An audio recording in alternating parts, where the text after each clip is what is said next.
مولاي صل وسلم دائما أبدا على حبيبك خير الخلق كلهم مولاي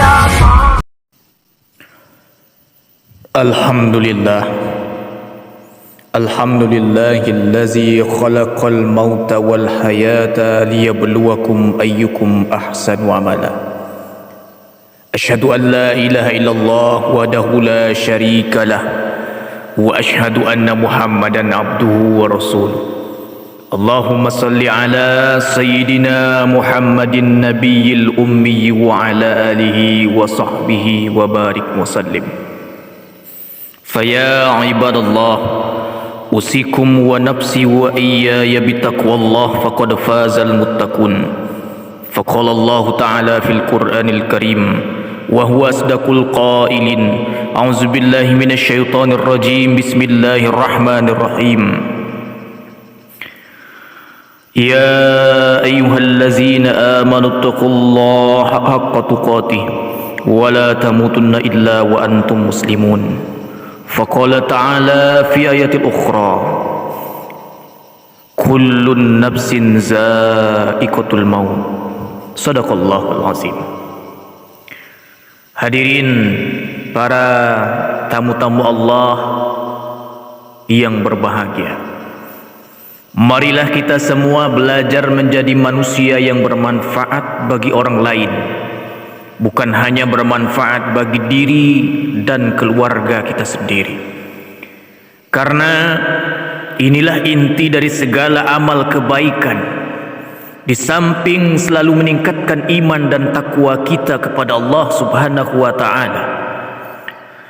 Pada kesempatan Jumat yang penuh barakah ini, kami selaku khatib akan menyampaikan khutbah Jumat yang berjudul Pertanyaan Kubur.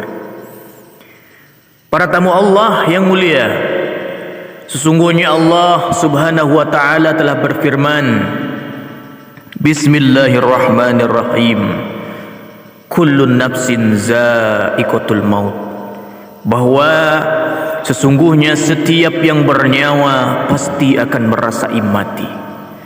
Kita yang hari ini duduk sedang mendengarkan khutbah Jumat pasti akan mati. Yang tidak hadir di dalam masjid ini, tidak mendengarkan khutbah Jumat, sibuk dengan pekerjaan di luar sana, dengan aktivitas yang tiada henti-hentinya, pun akan mati. Dan di dalam ayat yang lain pula Allah Subhanahu wa taala berfirman, Yusabbitullahu allazina amanu bil qawlis sabiti fil hayatid dunya wa fil akhirati wa yudillullaha az-zalimina wa yaf'alullahu ma yasha.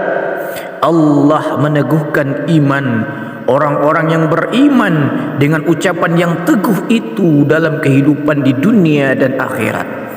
Dan Allah menyesatkan orang-orang yang zalim dan memperbuat apa yang Dia kehendaki. Quran surah Ibrahim ayat ke-27. Ayat ini menjelaskan bahwa Allah meneguhkan orang-orang yang beriman dengan ucapan yang teguh. Dijelaskan pula dalam hadis Rasul sallallahu alaihi wasallam, Al-muslimu iza su'ila fil qabri yashhadu an la ilaha illallah wa anna muhammadar rasulullah fazalika qawluhu. Dari Al-Bara bin Azib, kata Rasulullah, jika seorang muslim ditanya di dalam kubur, ia akan berikrar bahwa tidak ada sesembahan yang berhak disembah selain Allah dan Muhammad adalah utusan Allah. Maka inilah tafsir dari ayat sebelumnya, Allah meneguhkan iman kepada orang-orang mukmin. Hadis riwayat Imam Bukhari. Dari Al-Bara bin Azib pula, Nabi sallallahu alaihi wasallam menerangkan tentang ayat tersebut. Allah meneguhkan iman orang-orang yang beriman dengan ucapan yang teguh itu dalam kehidupan di dunia dan di akhirat. Beliau mengatakan, Fil qabri iza qila lahu man rabbuka wa ma dinuka wa man nabiyuka. Di dalam kubur akan ditanyakan siapa Rabbmu, apa agamamu, dan siapa nabimu. Para tamu-tamu Allah yang mulia, dalam hadis lain disebutkan dan diceritakan dari Abu Hurairah radhiyallahu anhu berkata, Rasul sallallahu alaihi wasallam bersabda yang artinya, apabila mayit atau salah seorang dari kalian sudah dikuburkan, ia akan didatangi dua malaikat hitam dan biru, salah satunya mungkar dan yang lain nangkir. Keduanya berkata, apa pendapatmu tentang orang ini, yaitu Nabi Muhammad? Maka ia menjawab sebagaimana ketika di dunia, dia adalah Abdullah, hamba Allah dan Rasulnya. Aku bersaksi bahwa tiada sesembahan yang berhak disembah kecuali Allah, dan aku bersaksi bahwa Muhammad adalah utusan Allah. Keduanya berkata, kami telah mengetahui bahwa kamu dahulu telah mengatakan itu. Kemudian kuburannya diperluas 70 kali 70 hasta dan diberikan penerangan dan dikatakan, tidurlah. Dia menjawab, aku mau pulang ke rumah untuk memberitahu keluargaku. Keduanya berkata, tidurlah sebagaimana tidurnya pengantin baru. Tidak ada yang dapat membangunkannya kecuali orang yang paling dicintainya, sampai Allah membangkitkannya dari tempat tidurnya tersebut.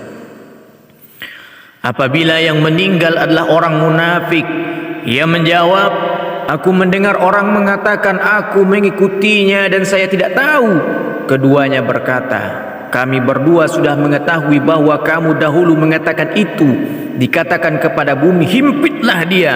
Maka dihimpitlah jenazah tersebut sampai tulang rusuknya berserakan, dan ia akan selalu merasakan azab sampai Allah bangkitkan dari tempat tidurnya. Hadis riwayat At-Tirmizi. Sidang jemaah Jumat yang berbahagia, seandainya lah pertanyaan kubur itu bisa kita jawab dengan menghafalkan ketika di dunia, sebagaimana pelajaran di sekolah, tentu kita masih bisa santai-santai saja sekarang. Yang penting jawabannya sudah hafal di luar kepala, bahkan sudah gelotok kering hafalannya. Tapi sayang, ternyata pertanyaan kubur itu hanya bisa dijawab dengan iman dan amal soleh. Walaupun kita berusaha menghafalnya di dunia, kalau tidak ada iman dan amal soleh, itu semua hilang dan sirna. Seberapa keyakinan kita kepada Allah, maka itu akan menjawab pertanyaan. Seberapa ketaatan kita kepada Allah, maka itu pun akan menjadi pertanyaan dalam jawaban pertanyaan kubur. Seberapa banyak kebaikan kita kepada sesama, maka itu pula menjadi kunci sebagai kunci jawaban terhadap pertanyaan di alam kubur. Jika iman sudah baik dan benar, amal soleh sudah baik dan benar, selanjutnya kedua inilah yang jadi penolong kita untuk menjawab pertanyaan di alam kubur tersebut. Semoga di hari ini kita dapat memikirkan apakah kita telah mempersiapkan untuk menjawab pertanyaan-pertanyaan di alam kubur. Barakallahu li wa lakum fil Qur'anil azim wa nafa'ni wa iyyakum bima fihi minal ayati wa zikril hakim wa taqabbalallahu minni wa minkum tilawatahu innahu huwas samiul alim.